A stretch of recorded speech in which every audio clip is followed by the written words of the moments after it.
Շնորհակալություն, մեծարգո պարոն նախագահ, արգելի պատվիրակներ, թղթապանակներում բաժանված է բանաձևի նախագիծ,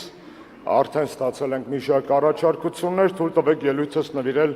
նախագծի հիմնավորումներին, քաղաքական եւ ոչ թե բուն ձևակերպումներին։ Եվ այսպես կյանքով ապացուցված դառը ճշմարտություն է, որ աշխարհում տառապանքներ պատճառում են ոչ միայն չարիք գործող վատ մարդիկ, այլև լռություն պահպանող անտարբերները։ Եվ այսօրվա իրականության մասին լռելը համարժեք է հանցակցության։ Այո, մենք ներընդդիմադիր համերաշխության կողմնակիցներ ենք։ Այո, ընդդիմության շարքերում, ընդդիմության եւ հասարակության առողջ հատվածում ունենք բազմաթիվ ընկերներ եւ գործընկերներ։ Սակայն ըստիս չի կարելի հարգել հարաբերությունները ավելին, քան երկրի համար կարևոր ճշմարտությունները։ Այդպիսի ճշմարտություններ մենք բարձրաձայնել ենք եւ բարձրաձայնելու ենք, անկախ նրանից, թե ում դուրը դա կգա կամ չի գա։ Խոսելով մեր նախաձեռնած իմպիչմենտի գործընթացի մասին, չեմ կարող չշեշտել նաեւ հետեւյալը։ Որպես կանոն, քաղաքական շրջանակները պետք է լուծումներ առաջարկեն խնդիրների առկայության դեպքում։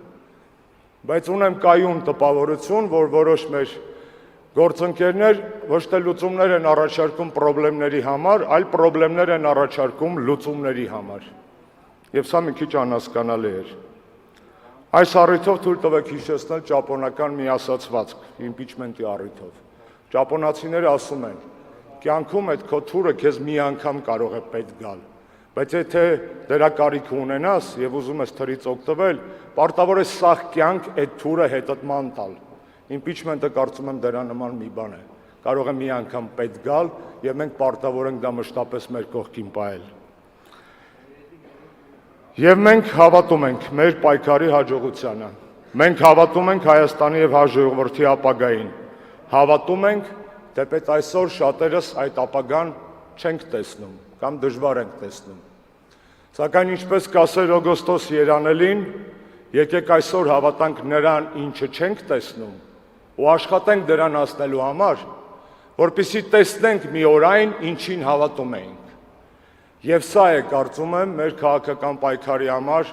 հոգևոր խորհուրդը՝ հավատալ, աշխատել եւ տեսնել այն, ինչին հավատում ենք։ Այսօրվա Հայաստանում քաղաքական բանտարկյալների առատությունը վկայում է այն մասին, որ իշխող ռեժիմը բռնատիրական է։ Ինչպես յուրաքանչյուր բռնատեր, կապիտուլյանտը ավելի շատ վախենում է մտքից, քան բասքից, ազատ մարդուց, քան ամբոխից։ Կրկին 18-ի մասին խոսվեց այստեղ։ Մենք էլ մի բան ասենք, եթե կարելի է։ Արդյոք մինչև 18-ը մենք խոսում ենք մարդկանց հետ հասկանալի լեզվով, թե հնչում էինք որպես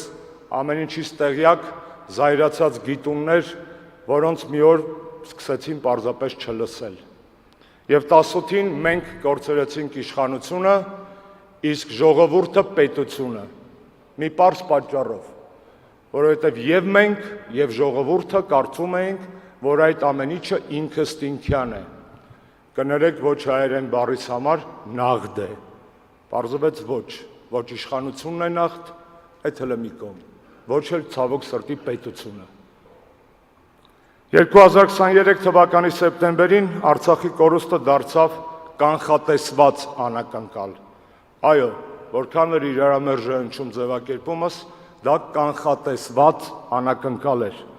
որովհետև մեր ուղեղը հասկանում էր, թե ինչի է բերելու այս կապիտուլյանտ ռեժիմի հետագա կառավարումը, սակայն ժողովրդի միամիտ սրտերը չէին ուզում հավատալ, որ դա դառնալու է իրականություն։ Մենք կուսակցություն ենք, որը հաջողությամբ կառավարել է։ Մենք կուսակցություն ենք, որը նաև սխալներ է թույլ տվել, այդ մասին խոսեց նաև նախագահը իր զեկույցում։ Բայց մենք նաև կուսակցություն ենք, որը սովորել է եւ սովորում է։ Օրինակ, մենք սովորել ենք, որ իշխանությունը վերջակետ չէ, կյանքի ավարտ չէ, իշխանությունը պատասխանատվություն է։ Մենք սովորել ենք, որ կայունությունը առանց արդարության եռացող կաթսա է, իսկ արդարությունը առանց կայունության քաոս։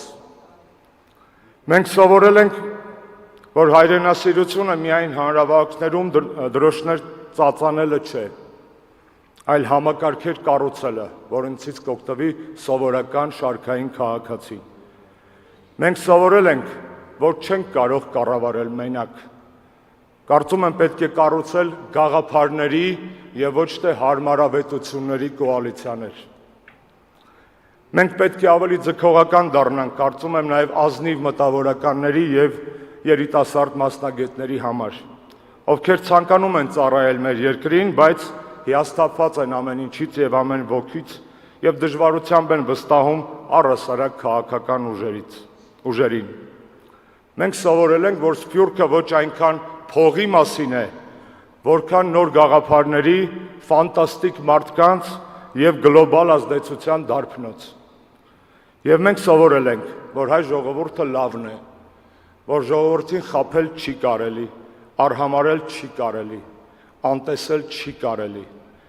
Մենք չենք վախենում հակաքարոզչությունից, մենք չենք վախենում վարձկան իրավապահներից եւ վարձու գրչակներից, չենք վախենում։ Մենք շարունակելու ենք ճանապարհը ոչ թե ատելությամբ, այլ վճռականությամբ, ոչ թե բռնությամբ, այլ համոզմունքով, ոչ թե դատարկ կարգախոսներով, այլ ծրագրով։ Այն ծրագրով, որի մի մասը նախագահ առաջարկեց իդեպ անդիմադիր առողջ ուժերին նախընտրական էտապում օգտվելու համար։ Պետք է սովորել խոսել ցավից, վերքից, որովհետև վերքը կարելի է բուժել, եթե սկսես դրա մշակումը, եթե վերքը չես մշակում, այն բուժել չես կարող։ Երբ ազգը կորցնում է իր հողը, այն կարող է հետ բերել։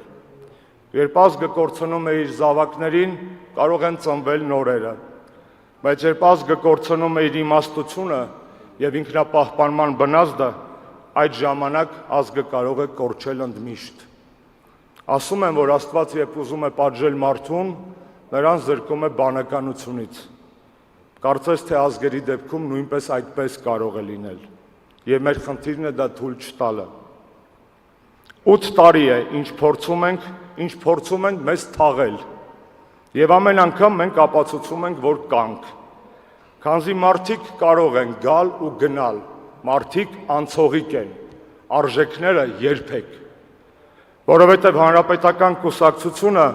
անհատների հավաքածու չի։ Հանրապետական կուսակցությունը իշխանության գալու մեքենա չի, այն գաղափար է, այն գաղափարը, որ Հայաստանը կարող է լինել մրցունակ, որ Հայաստանը